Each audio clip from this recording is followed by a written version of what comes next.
নমস্কাৰ বজালী পাঠশালাত অনুষ্ঠিত হৈ থকা অসম সাহিত্য সভাৰ অন্য এটা ভিডিঅ'লৈ আপোনালোকক স্বাগতম জনাইছোঁ। আজি হৈছে অসম সাহিত্য সভাৰ তৃতীয় দিন আৰু আজি আছে সাংস্কৃতিক শোভাযাত্ৰা, বাৰেৰহণীয়া সাংস্কৃতিক শোভাযাত্ৰা। সেই বাৰেৰহণীয়া সাংস্কৃতিক শোভাযাত্ৰা চাবৰ বাবে এতিয়া ৰাতিপুৱাই আমি ওলাই আহিছোঁ। ওলাই আহি পেলাই এতিয়া আজি চাম বুলি ভাবিছোঁ অসম সাহিত্য সভাৰ যি সাংস্কৃতিক শোভাযাত্ৰা, সেই শোভাযাত্ৰা চাওঁ আহক আজি সকলোৱে একেলগে আপোনালোকৰ লগত। আজিও ৰাতিপুৱাই লোকাৰণ্য এক পৰিৱেশ, সকলোৱে শোভাযাত্ৰা সাংস্কৃতিক শোভাযাত্ৰা চাবৰ বাবে হিলদল ভাঙি আহিছে। এই সকলোৰে লগত আমি ৰাতিপুৱাই আজি ওলাই আহিছোঁ অসম সাহিত্য সভাৰ যি সাংস্কৃতিক শোভাযাত্ৰা, সেই সাংস্কৃতিক শোভাযাত্ৰা চাবৰ বাবে। এই সাংস্কৃতিক শোভাযাত্ৰা বিভিন্ন বাৰেৰহণীয়া শোভাযাত্ৰা আপোনালোকে দেখাব পাব, য'ত প্ৰায় 4 কিলোমিটাৰ দীঘলে শোভাযাত্ৰা ইয়াত হ'ব বুলি তেওঁলোকে জানিবলৈ দিছে। এতিয়া আমি সাংস্কৃতিক শোভাযাত্ৰা চাবৰ বাবে এঠাইত ৰৈছোঁ। দুইফালে মানুহে ৰৈ আছে সাংস্কৃতিক শোভাযাত্ৰা আহিব আৰু সকলোৱে চাব বুলি, সকলোৱে ৰৈ আছে ধুনীয়াকৈ। আৰু আমিও এঠাইত ৰৈ পেলাই চাই আছোঁ। মানুহ চাৰিওফালে বহুত বেছি মানুহ। আজি প্ৰায় 6 লাখমান মানুহ হৈছে বুলি তেওঁলোকে জানিবলৈ দিছে। এয়া প্ৰায় 1 ঘণ্টা ৰোৱাৰ পিছত এয়া সাংস্কৃতিক শোভাযাত্ৰা আহি আমাৰ ওচৰ পাইছেহি। এয়া চাওক, আৰম্ভণিতে দেখা পোৱা গৈছে দুটা প্ৰকাণ্ড হাতী। এই হাতীয়ে সৈতে আৰম্ভ কৰিছে সাংস্কৃতিক শোভাযাত্ৰা। চাওক, লোকাৰণ্য এক পৰিৱেশ।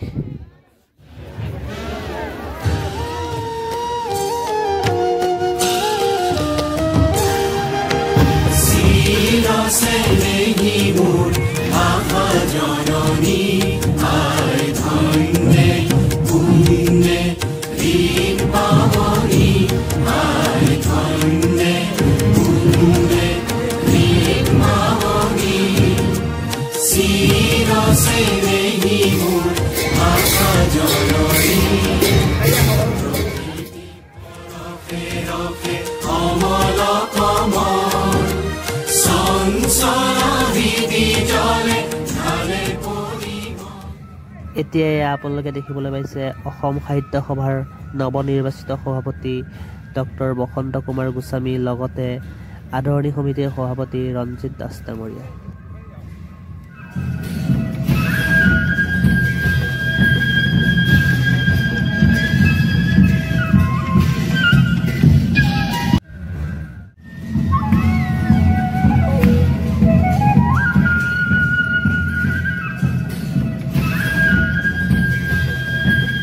এতিয়া অসম সাহিত্য সভাৰ শোভাযাত্ৰা শুৱনি কৰিছে অসম সাহিত্য সভাৰ সভাপতিসকলে। প্ৰথমতে দেখা পাইছোঁ অসম সাহিত্য সভাৰ প্ৰথম সভাপতি পদ্মনাথ গোহাঁই বৰুৱাকে আদি কৰি সকলো সাহিত্য সভাৰ সভাপতিসকল চাওক আপোনালোকে।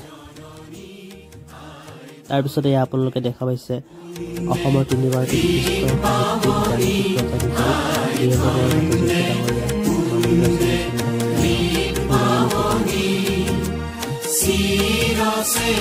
তাৰপিছত এয়া হৈছে সাহিত্য একাডেমী বঁটাৰে সন্মানিত অসমৰ বিশিষ্ট সাহিত্যিক।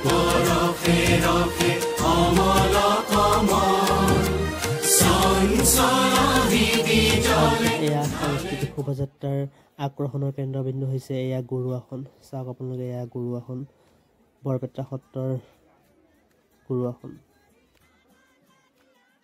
পৃথিৱীৰ ইতিহাসত প্ৰথমটো ভ্ৰাম্যমান নাট্য দল নটৰাজ থিয়েটাৰৰ আজি দেউলা নাটকৰ প্ৰথম দৰ্শনী।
শেষত আমি মানুহ ফালি ফালি যেনে তেনে ওলাই আহিলোঁ শোভাযাত্ৰা সমাপ্ত কৰি। বহুত বেছি মানুহ, ইমান বেছি মানুহ আগতে দেখা নাই। প্ৰায় 17 লাখ মানুহ হৈছে আজিৰ দিন।